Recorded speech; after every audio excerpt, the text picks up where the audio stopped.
Alors, ce matin, on va parler d'un sujet d'actualité, n'est-ce pas? On va parler de Noël et on va faire ensemble un exercice que je trouve tellement important pour nos vies. Par exemple, comment est-ce qu'on croit des choses? Quand est-ce qu'on fait des choses et quand est-ce qu'on ne fait pas des choses? Comment on raisonne avec la Bible? C'est une discipline très importante pour chacune de nos vies.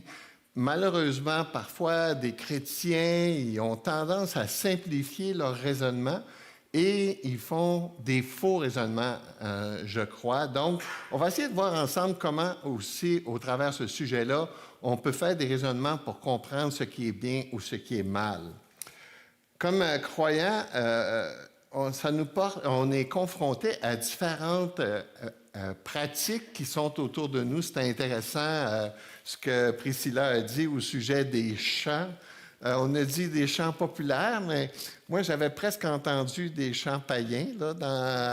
Elle avait presque dit, puis là, on est venu à son secours avec un autre mot. Alors, comment on fait pour naviguer justement dans un monde où on est confronté à toutes ces pratiques-là autour de nous? Est-ce qu'organiser un souper de couple le soir de la Saint-Valentin est correct? Hein?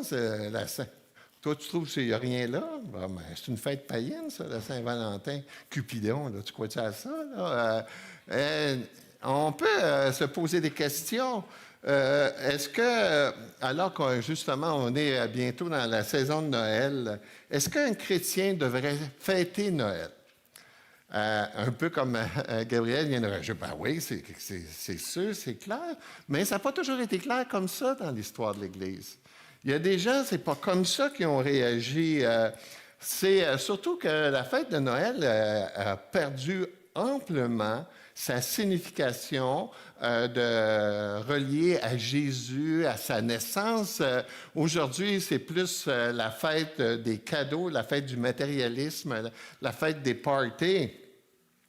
Et il y a des chrétiens qui sont soucieux, qui se posent la question, est-ce que dans le fond, de s'associer à cette fête-là, ce n'est pas la volonté de Dieu?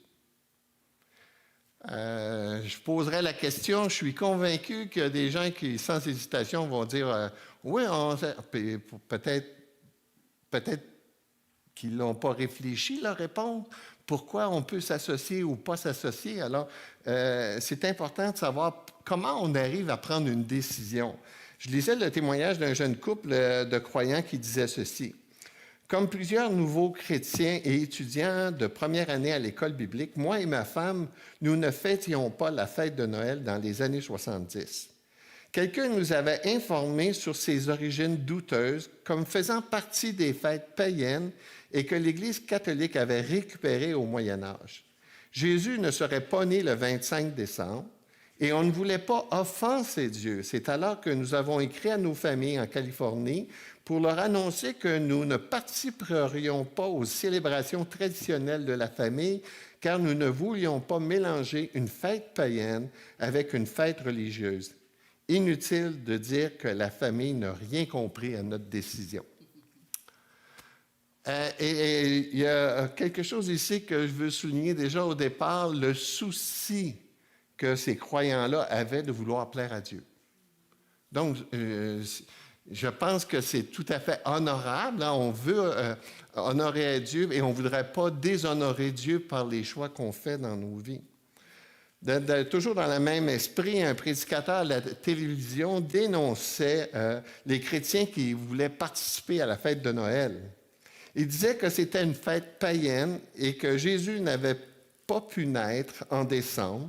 Et pour démontrer son point de vue, il a utilisé plusieurs passages de l'Ancien Testament pour démontrer que le sapin de Noël était de l'idolâtrie et une abomination. Il cite... désolé. Alors, il cite Jérémie, « Ainsi parle l'Éternel, n'imitez pas la voix des nations et ne craignez pas les signes du ciel, parce que les nations les craignent, car les coutumes des peuples ne sont que vanité. On coupe le bois dans la forêt, la main de l'ouvrier le travaille avec la hache, on l'embellit avec de l'argent et de l'or, on le fixe avec des clous et des marteaux pour qu'il ne branle pas. Okay? Son raisonnement à ce prédicateur-là, il cite un autre passage, Ésaïe 44, il se coupe des cèdres, il prend des rouvres et des chênes, il fait un choix parmi les arbres de la forêt, il plante des pins et la pluie les fait croître. Ces arbres servent à l'homme pour brûler, il en prend et il se chauffe, mais il met aussi le feu au feu pour cuire du pain. Et il en fait également un Dieu qu'il adore, et il en fait une idole devant laquelle il se prosterne. OK? Donc, le raisonnement de cet homme... Oh, excusez, j'ai un autre passage aussi.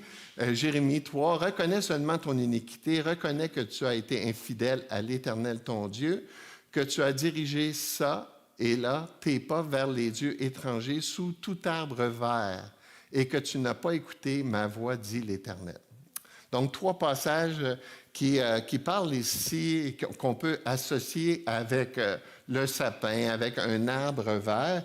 Et lui, il fait ces conclusions-là en disant que bois coupé dans la forêt, qu'on décore avec de l'argent et de l'or, on plante un sapin sous tout arbre vert. Et là, on conclut que de pratiquer cette tradition-là, c'est une tradition païenne. Donc, les gens qui vont couper des arbres dans la forêt pour en faire des sapins dans la maison, c'est une pratique idolâtre. Et comme je l'ai souligné, beaucoup de prédicateurs et d'enseignants font ce genre de raisonnement-là. Ils prennent des passages dans la Bible, puis là, ils l'appliquent sans tenir compte du contexte. Ils l'appliquent à une autre époque, puis ils lui disent que c'est la même chose. Et ce n'est pas la même chose. Et on va voir pourquoi. On va voir, entre autres, que le diable, tout ce qui touche, il pervertit. Alors, donc, ce n'est pas parce que lui, il pervertit quelque chose que c'est nécessairement perverti pour nous, enfants de Dieu. Donc, et quand j'étais jeune croyant, je me souviens, un plus vieux croyant que moi, il venait à la maison, puis c'est exactement ce qu'il prêchait. Il disait que, et là, il citait ces passages-là que je viens de mentionner, que c'était pas correct d'avoir des sapins dans les maisons, qu'on faisait des pratiques idolâtres. Mais est-ce que c'est mal de célébrer Noël? Et voilà les questions qu'on va raisonner ce matin. Est-ce que c'est mal de célébrer Noël, même si les gens de la société ont perdu le sens de la naissance de Jésus? Est-ce de l'idolâtrie que d'avoir un sapin de Noël, même si les apôtres n'ont jamais commandé de se fabriquer un arbre de Noël pour commémorer la naissance de Jésus? Comment est-ce que les croyants devraient répondre à de tels questionnements et à la critique contre les célébrations de Noël et la saison de Noël? Donc, à chaque événement ou pratique autour de nous, les croyants se posent la question, comment devons-nous réagir? Et pour certains groupes, comme les témoins de Jéhovah ou ceux qui existaient, ils n'existent plus vraiment aujourd'hui, les Armstrongistes, eux autres, ils ont réglé le problème en disant, on ne pratique pas ces choses-là. Toutes les fêtes païennes, toutes les fêtes que la société soulève, on ne les pratique pas, on les condamne, on reste à la maison. Et honnêtement, je comprends le bien fondé de ces croyants-là parce qu'ils ont un cœur sincère et ils veulent honorer Dieu. Et c'est normal qu'on se questionne pour faire ou ne pas faire des choses qui peuvent honorer ou déshonorer Dieu. Maintenant, un des problèmes que je vois souvent, c'est qu'on a tendance à résumer la foi chrétienne comme quelque chose ne fait pas, ne touche pas, ne fête pas. On a tendance je me souviens, mon épouse elle l'a partagé dernièrement je ne me souviens pas dans quel contexte. On avait fait un voyage dans le sud, puis là, on parlait avec des gens de notre foi, puis là, la dame avait posé la question, c'est quoi la différence entre les chrétiens et les catholiques? Et Denise a répondu, ben nous, on ne fait pas ci, on ne fait pas ça, on ne fait pas ci, puis on ne fait pas ça. À cette époque-là, à ce moment-là, c'était beaucoup ne pas faire. Et c'est juste avec le temps qu'on a grandi dans notre marche avec Dieu, dans notre foi, pour finalement comprendre que la foi, ça ne se résume pas à des choses, juste uniquement à des choses de ne pas faire. C'est vrai qu'il y a des choses qu'on ne fait pas, mais je dirais plutôt que ma compréhension du Nouveau Testament, c'est beaucoup plus des choses qu'on fait. Tu sais? C'est des choses, on fait les bonnes choses. C'est pas qu'on fait pas les mauvaises. C'est vrai qu'on fait pas les mauvaises choses, mais c'est bien plus qu'on fait les bonnes choses. J'aime tellement ce passage-là, je l'ai déjà partagé avec vous. Ne te laisse pas vaincre par le mal, mais surmonte le mal par le bien. OK? Alors, au lieu de résumer notre façon d'agir en disant « on ne le fait pas », est-ce que ça serait possible de ne pas faire ça, mais de le remplacer par « on va faire quelque chose de bien ». Je me souviens, à Mascouche, on était toujours confrontés à l'Halloween. L'Halloween, c'était problématique. Puis je sais que ce n'est pas tout le monde qui voit ça de la même façon, mais essayez de retenir le principe qu'on a mis en application à Mascouche à ce moment-là. Alors, au lieu de dire aux chrétiens, aux familles, ne participez pas à l'Halloween, fermez vos portes, fermez vos lumières, restez chez vous, cachez-vous, on a décidé de faire une fête à l'Église. On a surmonté le mal par le bien en faisant, on appelait ça la bonbondance. On célébrait l'abondance de Dieu, on célébrait les bontés de Dieu, puis on mettait l'emphase sur la Toussaint. La Toussaint, c'est quelque chose qu'on ne fête pas, mais on honorait la mémoire des saints qui ont existé avant nous puis qui ont été fidèles à Dieu. Alors, je m'en souviens, dans les classes, on avait des petits ateliers, les ados à l'église, ils étaient là, puis les enfants circulaient d'une classe à l'autre, et on donnait des bonbons. Parce que des bonbons, Dieu n'a pas de problème avec ça, il y a juste les mères qui ont des problèmes avec les bonbons. On donnait les bonbons aux enfants, puis là, c'était un vrai party. Et que c'était beau. Il y a des années, on fait le thème de l'arche de Noé. Tu avais une méchante structure. On voyait un gros bateau. Puis c'était vraiment fantastique. Donc, est-ce que de dire « je ne participe pas » est la meilleure façon de réagir? Et on va voir ensemble que ce n'est pas le cas. Donc, il me semble que la meilleure façon de réagir devant le mal, c'est de faire le bien.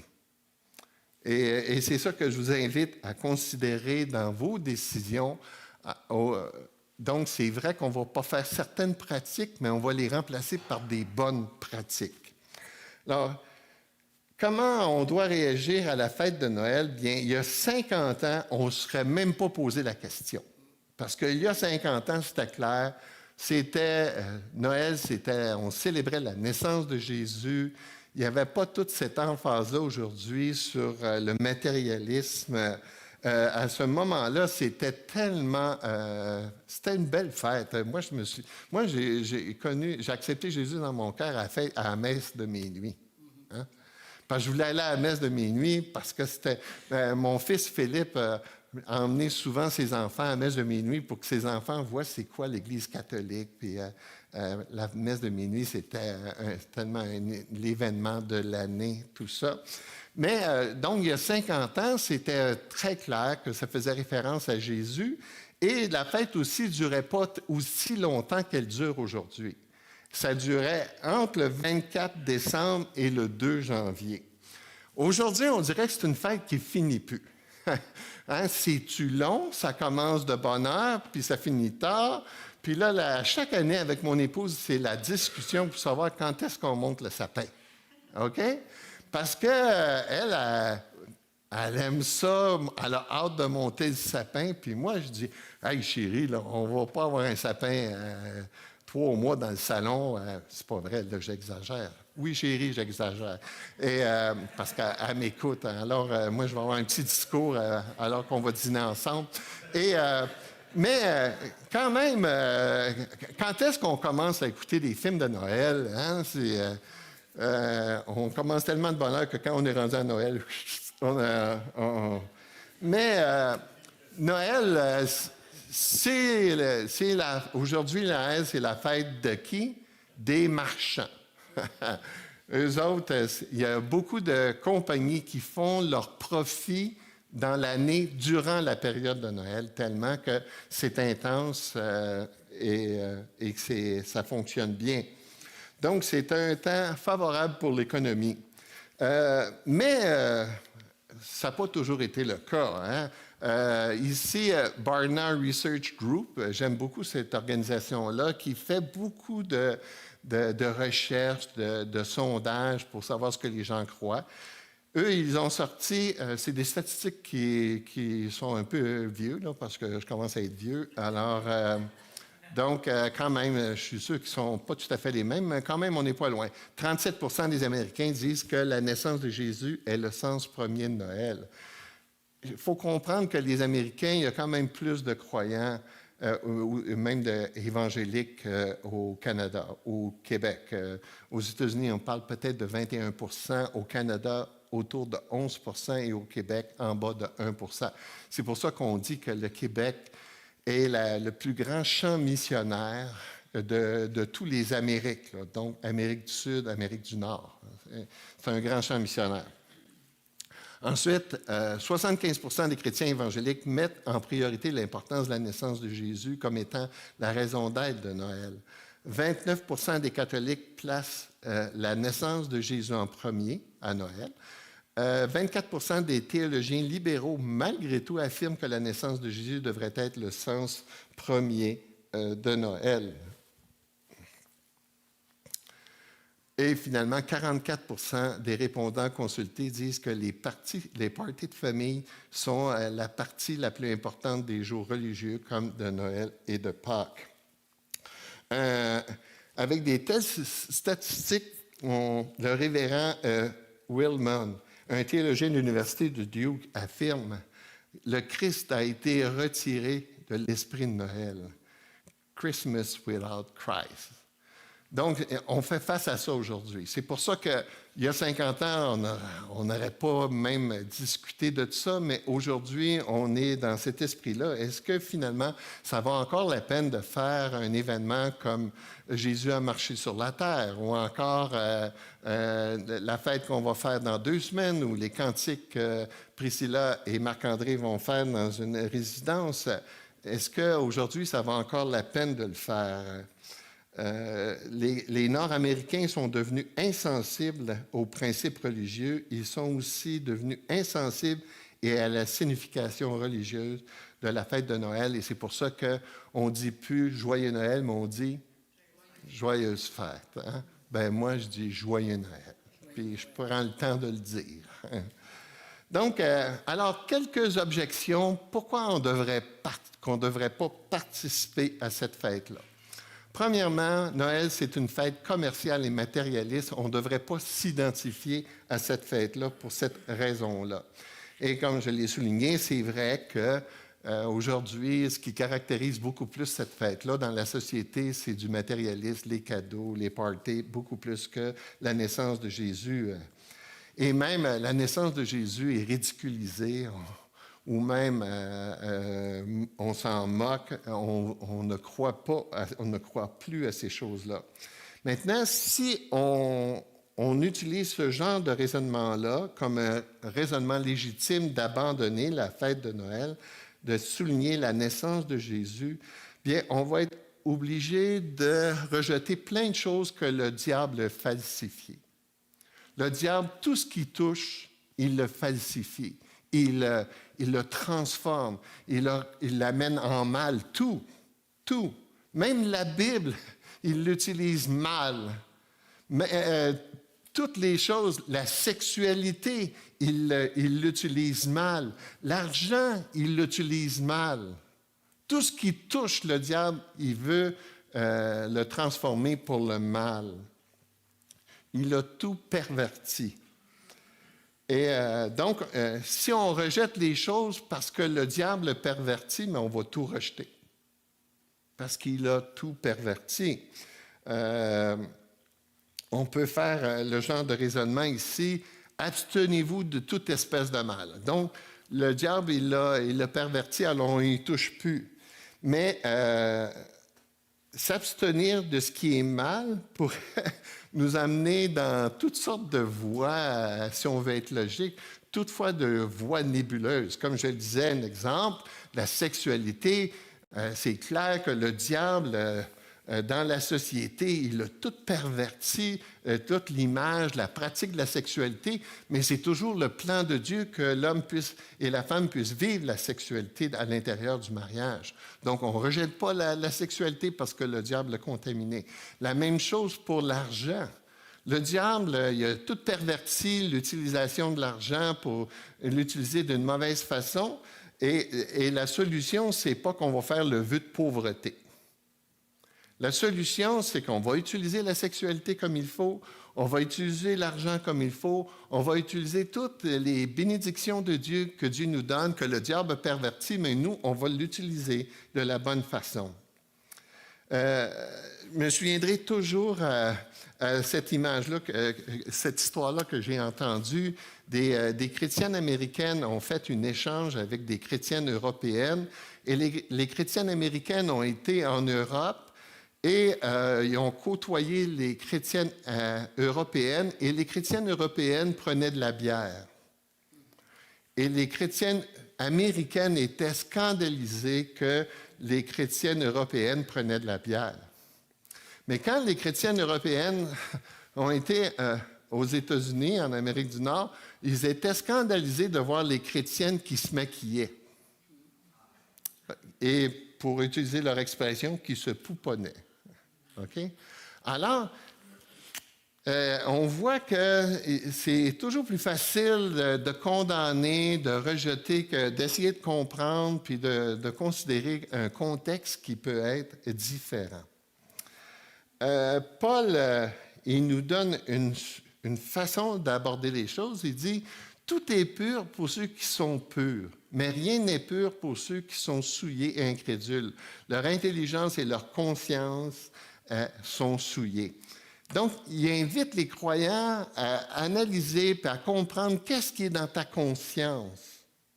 Qu'est-ce qui est dans ton esprit quand tu pratiques des choses? Ce n'est pas parce que pour quelqu'un, ça se peut, ça très bien, que quelqu'un ne touche pas à la bière, à la boisson. J'ai des amis comme ça qui ne touchent pas à ça, parce que quand ils touchent à ça, ils deviennent incontrôlables. J'avais un ami comme ça, je savais qu'il était alcoolique dans le passé, puis un jour, il a rechuté, après plusieurs années dans la foi. Et quand je l'ai vu dans cette période-là, qui avait rechuté, là, j'ai dit, c'est pas mon ami. Mon beau-père, qui était alcoolique, il disait, les alcooliques ont deux personnalités. Puis dans cette période de chute-là, j'ai dit, mais voyons donc, c'est pas mon ami, ça. Je vous le dis, je ne l'ai pas reconnu. Et merci Seigneur qu'à un moment donné, il a accepté qu'on l'a ramené dans un centre où il a pu retrouver sa sobriété. Donc, pour certaines personnes, c'est sûr que ça peut être une occasion de chute, puis pour d'autres, ça ne l'est pas. Et c'est pour ça qu'on doit être capable de faire des raisonnements, puis se poser la question, est-ce que pour moi, ça, c'est une occasion de chute, ou est-ce que cela, ça peut être quelque chose de bien? C'est dans sa conscience qu'on doit se questionner. Donc, premier principe, se questionner dans sa conscience. Deuxièmement, les Écritures ne l'autorisent pas. Ça, c'est un principe d'interprétation, c'est-à-dire que qu'est-ce que la Bible dit sur ce sujet-là? Qu'est-ce que la Bible dit de souligner ou de fêter la naissance de Jésus? C'est vrai, Jésus n'est pas né en décembre, mais est-ce que c'est un problème malgré tout de souligner la naissance de Jésus? Les Écritures nous exhortent de se souvenir de sa mort, de la mort de Jésus, de son retour prochain. Le repas du Seigneur, c'est un commémoratif qui veut qu'on se rappelle de sa mort, de sa résurrection, de son retour prochain. On se réunit le premier jour de la semaine parce que Jésus est ressuscité le premier jour de la semaine. Donc, la Bible ne parle pas de ça. Alors, comment on fait pour déterminer qu'est-ce qui est bien de qu'est-ce qui est mal? Jésus a fait donner des principes, par exemple, dans le fameux Sermon sur la montagne. Dans le Sermon sur la montagne, à 5 reprises, il a souligné, il a dit, il a été dit, mais moi je vous dis.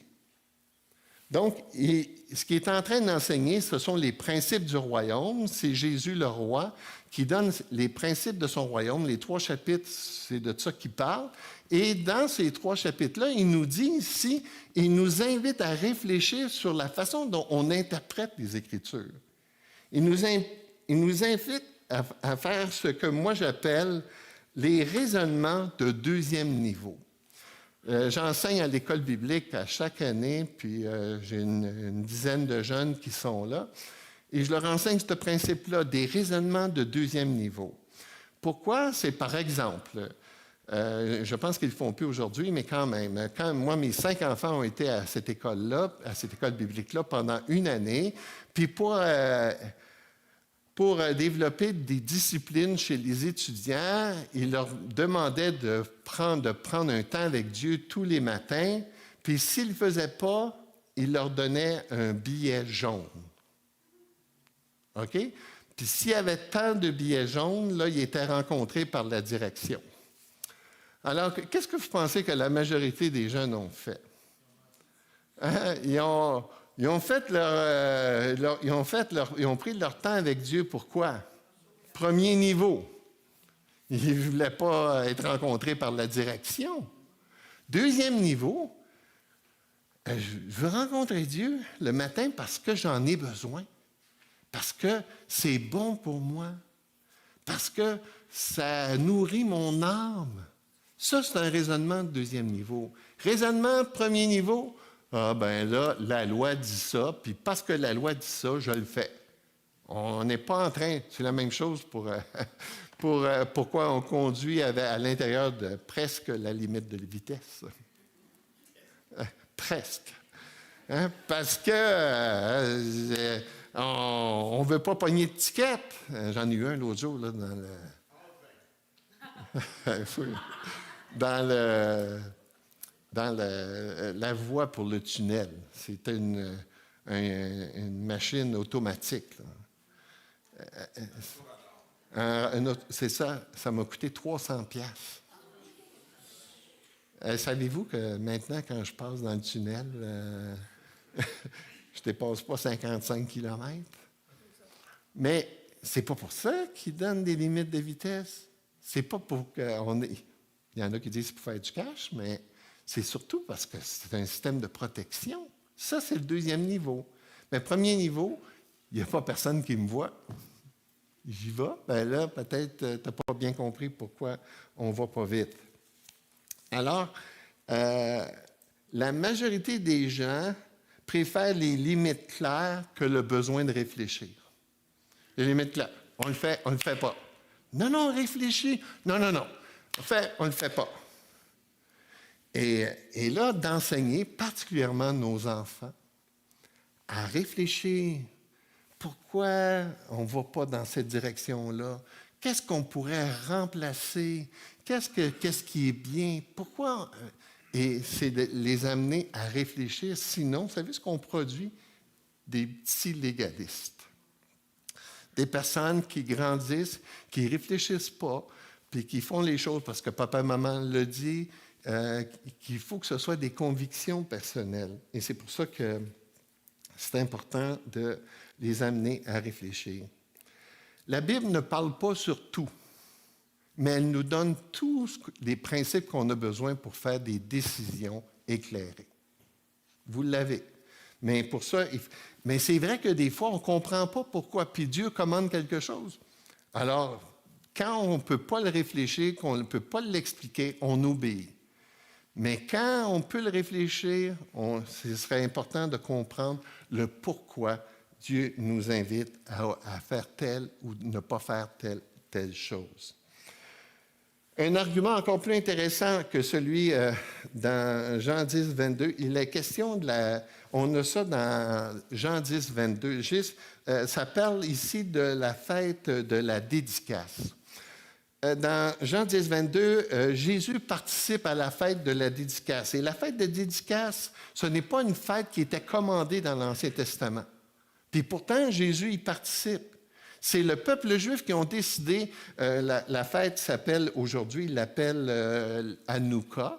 C'est la fête de la lumière. Puis Jésus participait, puis il ne s'est pas posé la question, « Hey, Dieu n'a pas demandé de suivre cette loi-là, de cette fête-là. Il a donné plein de lois, puis cette fête-là ne fait pas partie des commandements de Dieu. » Non, il va au party. Il participe à la fête. Mais qu'est-ce qu'il fait durant la fête? Il enseigne la vérité. Il surmonte, mais dans ce cas-là, ce n'était pas mal, mais quand même, il surmonte une fête qui n'a pas été commandée.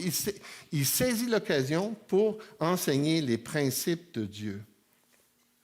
Donc, est-ce que Jésus, ça je me souviendrai toujours de ça, à Mascouche, dans l'ancien bâtiment, c'était dans l'ancien bâtiment, on n'avait pas encore construit un nouveau bâtiment, puis on avait à cette époque-là l'école du dimanche pour les adultes puis le culte d'adoration.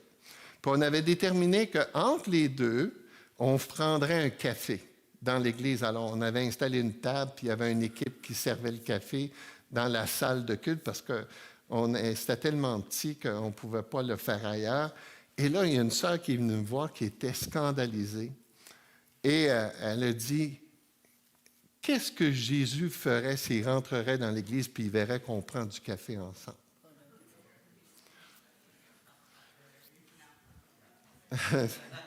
C'est ça qu'un des vieux pasteurs qui était là, Ken B, je m'en souviens, m'a dit, il prendrait un café.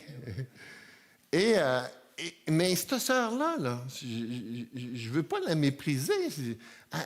Elle veut faire le bien. Mais son raisonnement était premier niveau. Je suis désolé. La salle n'est pas sacrée. Ce n'est pas le temple, une reproduction du temple de l'Ancien Testament. L'Église aujourd'hui, c'est un corps spirituel. Ce n'est pas un bâtiment. Et c'est aussi spirituel de se réunir dehors que dans une maison, que dans un bâtiment comme celui-ci. Mais on arrive à faire ce raisonnement-là uniquement quand on fait le raisonnement de deuxième niveau. Premier niveau, bien, ce n'est pas suffisamment réfléchi. Troisième, les traditions de Noël sont du paganisme. Ah bien, oui. Effectivement, la fête de Noël... il y a beaucoup de paganisme dans cette fête-là. C'est mélangé avec toutes sortes de choses, mais c'est pour ça qu'on a quand même besoin de faire des réflexions. Comment est-ce qu'on est arrivé au 25? Pourquoi ils ont choisi le 25 décembre? Premièrement, c'est clair, je l'ai dit tantôt, Jésus n'est pas né le 25 décembre. On pense qu'avec l'information qu'on a que les bergers étaient dans les prés, les bergers étaient dans les prés à partir du mois de mars, avril jusqu'à l'automne. Donc, ça ne peut pas être avant le mois de mars. Et puis, certains théologiens s'entendent pour dire que c'est au printemps. Alors, bon, c'est une hypothèse, mais on sait que ce n'est pas le 25 décembre. Alors, comment on est arrivé finalement à choisir cette décision-là? Bien, je me souviens quand j'avais étudié ce sujet-là, j'avais été à l'Université de Montréal. Ils ont une bibliothèque de 7 étages. Et savez-vous combien de livres j'ai trouvé sur les origines de Noël? 1. Il n'y avait rien d'autre. Il n'y a pas beaucoup d'informations. Alors, tout ce qu'on peut faire, c'est des hypothèses. Mais quand même, il y a certaines données qu'on a qui peuvent nous aider à mettre, quand on met tout ça ensemble, à avoir une idée un peu plus claire. Donc, on sait que l'origine ne se trouve pas avant le 25 décembre. Et dans l'histoire, ce qui est le plus important, ce n'est pas la date de la naissance de Jésus, mais l'événement lui-même. Donc, c'est ça qu'on célèbre. C'est l'incarnation de Jésus. C'est là que toujours l'emphase est mise. Et on utilise d'autres fêtes, et on a utilisé d'autres fêtes pour pouvoir réagir puis mettre la vérité. La première fête qu'ils ont utilisée, c'est la fête le 5 et 6 janvier. Et là encore, l'Église catholique, les pères de l'Église, ils ont établi la fête de la naissance de Jésus le 5 et 6 janvier. Pourquoi? C'était en réaction avec un mensonge, une hérésie de l'époque qui disait que Jésus est né homme mais il a reçu sa divinité au moment de son baptême. Alors, ce que l'Église a fait à ce moment-là, ils ont voulu contrecarrer ce mensonge-là, puis ils ont établi l'incarnation le 5 et le 6. Il y avait des fêtes le 5 et des fêtes le 6. Et on mettait l'emphase vraiment sur l'incarnation. Et cette fête-là, le 5 en particulier, on décorait les maisons, on mettait des lumières, mais ce n'était pas des lumières, des chandelles. Et c'était une fête joyeuse, c'était une célébration pour l'Église. Et voyez-vous, ça, là, c'est l'ancêtre de Noël. Et comment on est passé du 5-6 janvier au 25 décembre? C'est que le 24 et 25 décembre étaient aussi une fête païenne. C'était la fête du soleil. On l'appelait le Sol Invictus, qui signifie le soleil invaincu. Ça a rapport avec, je cherche le nom, là, le solstice. Le solstice, c'est que là, tout d'un coup, les journées commencent à être plus longues. C'est la victoire du soleil sur les ténèbres. Et là, cette fête-là était très, très populaire à l'époque. Et malheureusement, les chrétiens étaient influencés par cette fête-là. Et l'influence a été là même jusqu'au 5e siècle. Donc, on parle ici de la fin du 3e siècle.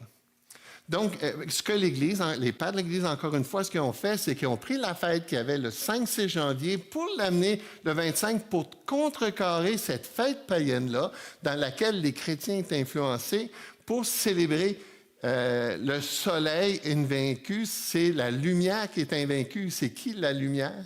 Jésus. C'est le raisonnement qu'ils ont fait, c'est que ici, ils ont pris une image païenne pour communiquer une vérité spirituelle, une vérité biblique, que Jésus est la lumière.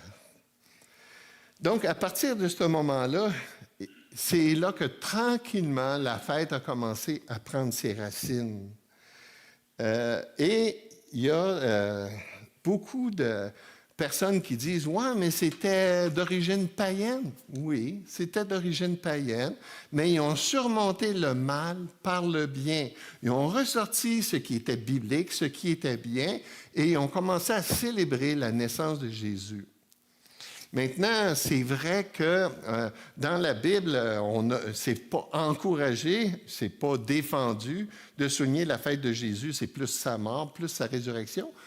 On célébrait aussi à l'époque la mort des apôtres, mais la Bible parle de la naissance de Jésus. Elle nous donne plusieurs passages qui mettent en évidence l'importance que Jésus est vraiment incarné. Donc, lorsque l'Église décide de souligner l'incarnation de Jésus, on ne peut pas être plus au centre de la volonté de Dieu. Maintenant, même si on a décidé de le faire la journée d'une fête païenne, ben croyez-moi, il y a plein de choses qu'on fait dans la société qui sont d'origine païenne. À commencer par les jours de la semaine. Chacun des jours de la semaine font référence à une tradition, à une croyance païenne. Par exemple, le jeudi était pour le dieu allemand du ciel et du tonnerre. Le mardi représentait Tyr, le dieu de guerre et de la mythologie allemande. Le dimanche et le lundi ont été en rapport avec l'adoration du soleil et de la lune.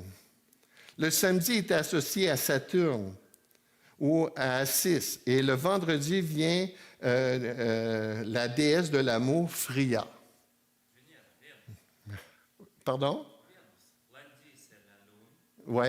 Mardi, c'est Mars. Oui. Mercredi, Mercure. Uh-huh. Jeudi, Jupiter. Vendredi, Vendredi, Vénus. Uh-huh. Samedi, Saturne. Mais eux, ils l'associaient avec les dieux de les croyances. Oui, les planètes, mais aussi dans l'histoire avec les dieux. Et maintenant, si vous parlez du vendredi, personne ne pense que le vendredi, c'est la fête de la déesse de l'amour. À quoi on pense vendredi? C'est à la fin de la semaine, puis on va avoir congé. C'est à ça qu'on pense. Alors, donc, dire que les croyants, en utilisant les jours de la semaine, sont des païens, ben non. Ben non, pour nous, ça n'a aucune signification pour nous que des jours de la semaine. Alors, même si les croyants ont utilisé les fêtes païennes pour mettre en évidence des principes spirituels, bien, c'est surmonter le mal par le bien. Maintenant, si on regarde les symboles, on est déjà un peu avancé, mais on va essayer tranquillement. La fameuse crèche. Quelle est l'origine de la crèche? Alors, la crèche, on l'attribue à Saint François d'Assise au début du 13e siècle, en 1223. Pour souligner la pauvreté de la naissance de Jésus, Saint François d'Assise monte une petite pièce de théâtre avec des vrais personnages. Et une foule de gens tellement émus par le spectacle de la nativité que c'est là qu'ils ont commencé à créer, à produire des personnages, des statuettes pour commémorer la naissance de Jésus. Et le fameux sapin, est-ce que le fameux sapin trouve véritablement son origine dans des fêtes païennes? Ce n'est pas le cas. Il y a un auteur qui... attendez que je trouve son nom. Lui, il dit qu'au contraire, c'est vraiment d'origine chrétienne, le sapin. Au début, lorsque cette tradition-là a commencé, elle est vieille du 3e et 4e siècle. Ils disent que c'est vrai que les Romains ont utilisé les sapins pour faire des fêtes. On décorait les sapins avec des feuillages, des houx, des lilas et parfois même des torches. Malheureusement, eux, les Romains même, ils accompagnaient ces adorations-là du sapin avec des sacrifices humains. En Scandinavie aussi, on a aussi utilisé les sapins pour des fêtes, mais je retrouve l'auteur ici, Francis Weiser. Lui affirme que dans son livre « Fêtes et coutumes chrétiennes », que ce symbole du sapin serait essentiellement chrétien et dû à une combinaison de deux symboles religieux du Moyen Âge, la lumière de Noël et l'arbre du paradis. Donc, dans l'origine chrétienne, on associait le sapin à l'arbre du paradis qu'on avait dans le jardin d'Éden. Et pour eux, le jardin d'Éden était représenté par le sapin et on accrochait quoi?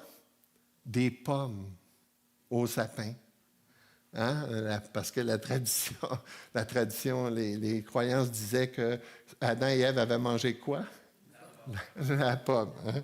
C'est pas le cas. La Bible ne dit pas que c'est la pomme, mais quand même. Alors, donc, quand même, c'est une tradition qui s'est développée avec le temps. Ensuite, la fameuse lumière, bien ça, je pense que ce n'est pas trop difficile. Pourquoi la lumière est toujours très attachée à la fête de Noël? Parce que c'est Jésus, la lumière du monde, qui a vaincu le mal. Ensuite, la canne de Noël. Encore là, la canne de Noël, quand j'ai fait mes recherches, il y avait tout le monde qui avait sa propre compréhension de son origine, mais moi, j'ai adopté celle de l'Indiana. C'est un fabricant de bonbons de l'Indiana qui voulait avoir un bonbon qui serait un témoignage chrétien. Alors, c'est alors qu'il a fabriqué la canne de Noël. Il a incorporé quelques symboles à la naissance, des symboles de la naissance, de la vie, de la mort de Jésus. Laissez-moi vous l'expliquer. Lorsqu'il a créé sa première canne, elle était blanche, puis elle était dure. Alors, symbolisait ici la virginité de Marie et la vie sans péché de Jésus. La dureté du bonbon symbolise la fondation de notre foi et l'assurance des promesses de Dieu. Le fabricant de bonbons l'a fait en forme de J pour représenter le nom de Jésus ou encore le bâton du berger qui cherche les brebis perdues. Trouvant le bonbon plutôt terne, il ajouta 3 petites lignes rouges symbolisant les coups de fouet que Jésus a endurés pour notre salut et la barre rouge symbolisant ici le sang de Jésus. Alors, est-ce que c'est vraiment l'histoire? Non, mais je sais qu'il y a des feuillets qui ont été faits pour distribuer avec la canne de Noël. C'est une bonne façon de partager sa foi. Le Père Noël, est-ce que lui, il a été influencé? Bien, il semblerait que oui. Certains ont pensé que c'était au 2e siècle que Saint Nicolas était un évêque de l'époque qui était très généreux, qui aimait donner de l'argent, qui aimait donner des cadeaux. Les histoires rapportent qu'à un moment donné, il a sauvé 3 prostituées de leur misère en leur donnant des sacs d'argent. Alors, c'est tellement loin, on ne peut pas trop se fier là-dessus. Mais malheureusement, le Père Noël a pris la place de Saint Nicolas en 1822 créé par un Américain, Clement Clark Moore.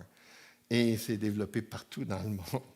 Hey, la bûche de Noël, même elle aussi, dans les pays nordiques, les coutumes voulaient qu'on mette une bûche de Noël durant la nuit de Noël. Toujours ici, pour rappeler le retour du soleil, cette bûche qui flambe encore dans les cheminées suédoises et qui est une pâtisserie traditionnelle de Noël.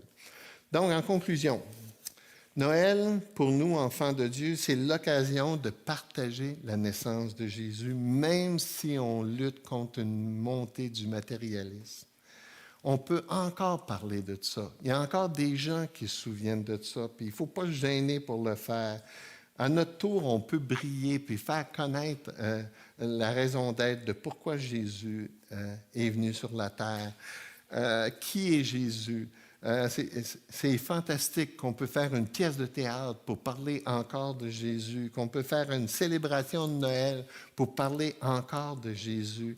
C'est encore possible d'inviter les gens pour venir à une fête ou à un spectacle de Noël. Les gens sont prêts à venir à ces occasions-là. Jésus nous a tracé un chemin qu'on doit suivre. Hein? C'est lui, Jésus, hein, dans Jean... je ne l'ai pas mis. Je n'ai pas mis mes derniers versets, c'est dommage. Mais dans 1 Jean 1,14, la parole a été faite chair et elle a habité parmi nous, pleine de grâce et de vérité. Et nous avons contemplé sa gloire, une gloire comme la gloire du Fils unique venu du Père. Jésus a vécu parmi les hommes, puis il a brillé parmi les hommes.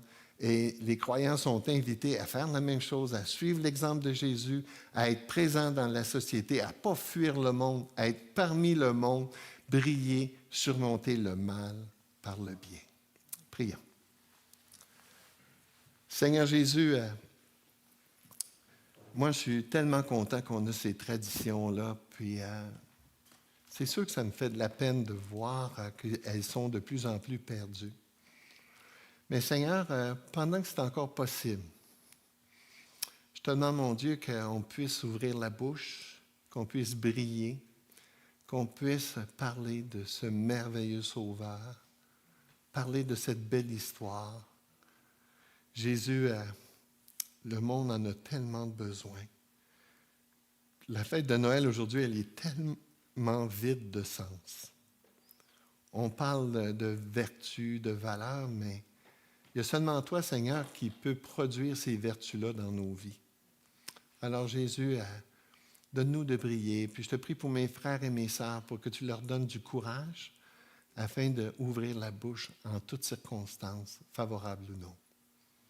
Je te prie, je te demande ta bénédiction sur la pièce de théâtre, sur la fête de Noël le 22, Jésus, qu'on puisse briller pour ta gloire. Amen.